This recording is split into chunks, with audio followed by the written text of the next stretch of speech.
Hello folks. Now from the first look you're all getting of me, it looks like I stepped out of the shower.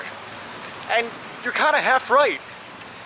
Where we are is known as Bathhouse Row.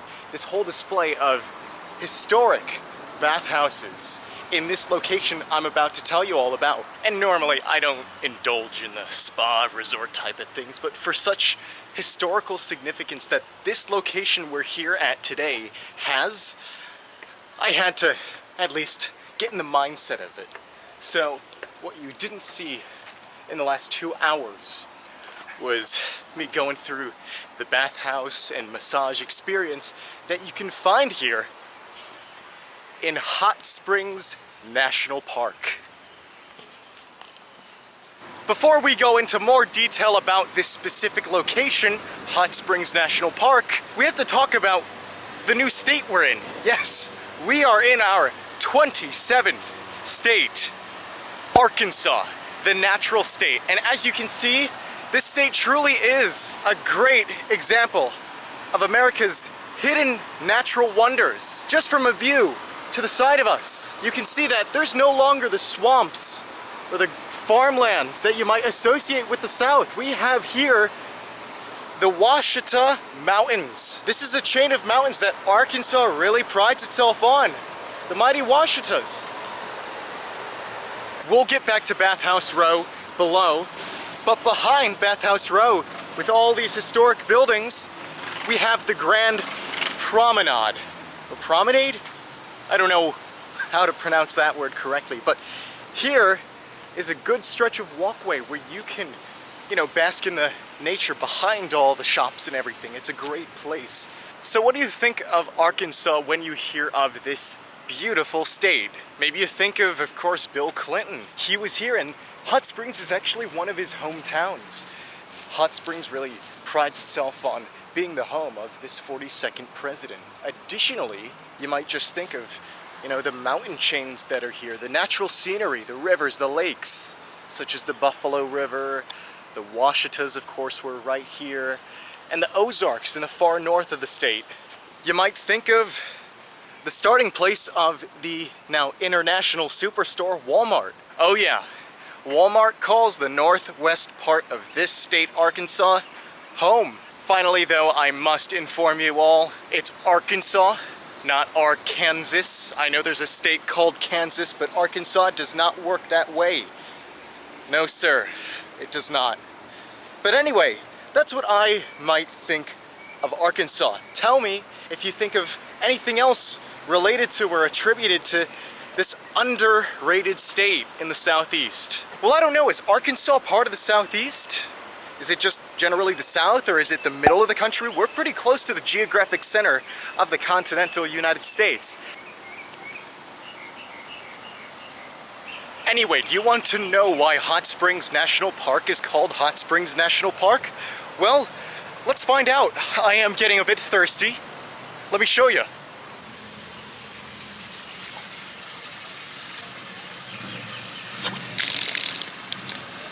Ooh, that is hot. Yeah, I don't know if that's the right fountain to get water out of. I'm sure we'll come across one eventually. I guess my thirst will just have to remain in place until further notice. Well, behind us is the actual town of Hot Springs, Arkansas. But we're not going there because one, that's not part of the national park, and two, it's a little bit of a tourist trap. So we're gonna actually stay on the grounds of the national park.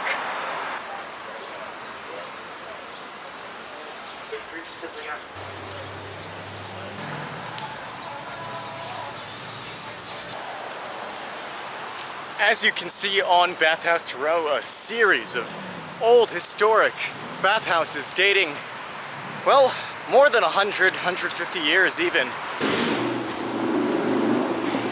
Originally, the spring water, for some reason found here in the valley of these Ouachita Mountains, was first used by the Native Americans. And as it was discovered by Europeans that these waters were assumed to have these healing properties, more and more attraction to this little town sprung up. More bathhouses popped up, and it became a place for wellness, and a lot of retreat centers, wellness centers were sprung up as well. Well, as you can see, this is a very developed town, but somehow this is a national park where we're standing. It's weird, you have this idea of national parks as these natural, secluded areas where towns and cities don't develop, but in fact this is, well, this is the national park. It's very weird. It's a different contrast. I think Hot Springs National Park, it's a bit of an oddball national park for sure. It's not very large until Gateway Arch National Park opened up and was designated of that title. This was the smallest. Now keep in mind, all of these hot springs were natural. They were found in nature. And it was only when all these buildings and areas of human development sprung up that the federal government needed to step in and control how the water was being distributed. There's only a finite amount of spring water here in this area.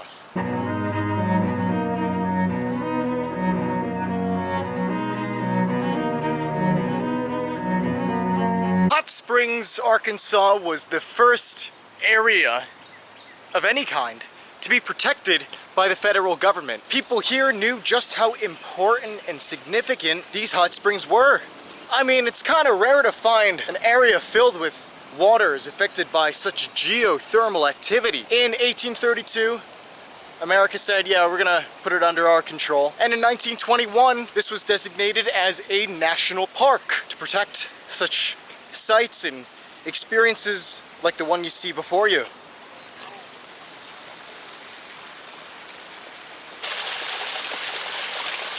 Before we leave the Bathhouse Row and Grand Promenade area, because that's where most of the activity is, well, the human activity, that's where it's all at that one area. So before we leave, I want to show you what an old historic bathhouse would look like.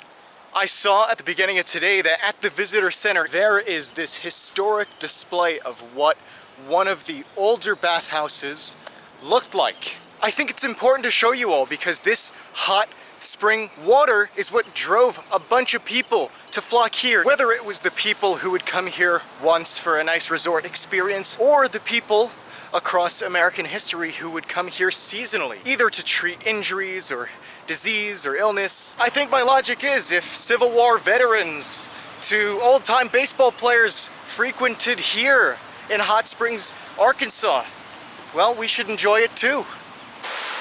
Now look at this, all the spring water rushing down. Oh, that is hot. No kidding. Oh my gosh.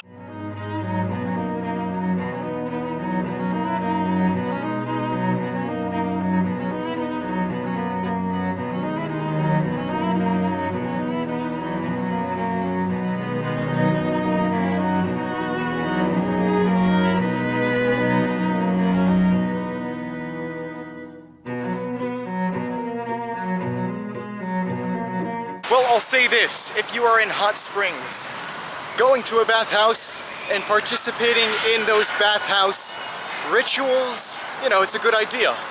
It's not for everyone though. It's a bit of an intimate experience, so if you're okay with that, then by all means get a massage, get a bath here at these hot spring bathhouses.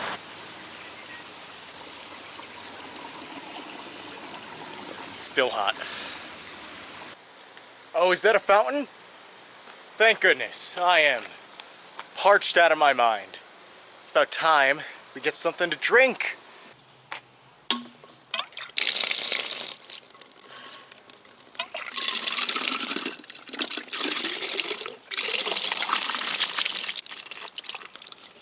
All right, now we got our cold spring water.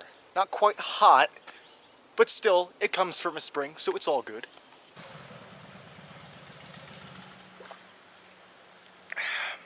Spring water is pretty tasty. It definitely tastes a little bit more quality than your usual tap water or bottled water or whatever.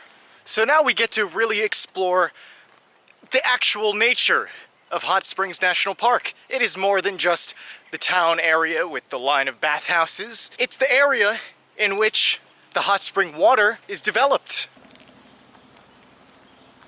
Now, I'm neither a geologist nor a hydrologist, but what I do know is that this area, the area in which Hot Springs is in and is located, well, this is what's known as a recharge zone, where the rainwater is trapped in between the mountains in this valley area. And this allows the hot springs to have a stable source of water, as long as it's preserved and maintained accordingly, of course. Sure, there are plenty of trails in this park, but where we are going, I don't know if it's a trail for pedestrians, but it's the fastest way I know how to get to our last place here in Hot Springs National Park.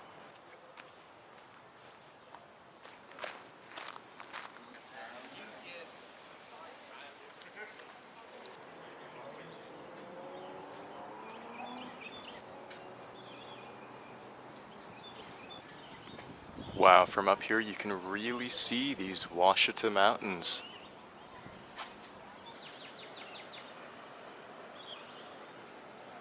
The water that flows from the hot springs fell on the surface as rain more than 4,000 years ago. That was real interesting. But I don't want to conclude up there. I want to conclude at a nearby spot.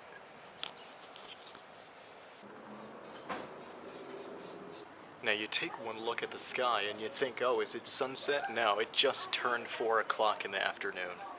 The clouds do a lot of covering it up.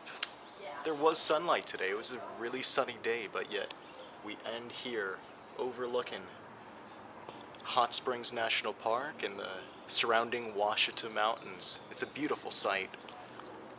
Hot Springs National Park is rather weird in the whole world of United States national parks, but instead, I guess I could compare it this way. Hot Springs National Park, whereas other national parks are about celebrating the pure natural beauty of a certain area, Hot Springs National Park celebrates the interaction that humans have had with the nature. In this case, what humans have done and utilized with the unique hot springs water. So I find that fascinating. I think there's a thunderstorm about to happen here. Weird how weather changes. But anyway, I'm proud to say that Hot Springs National Park is our 8th national park covered here on the Coverage Project. So with that said, with a scenery that looks like a nice sunset but really isn't, we still got a few more hours here in Hot Springs National Park. More travels to come. I will see you at the next location.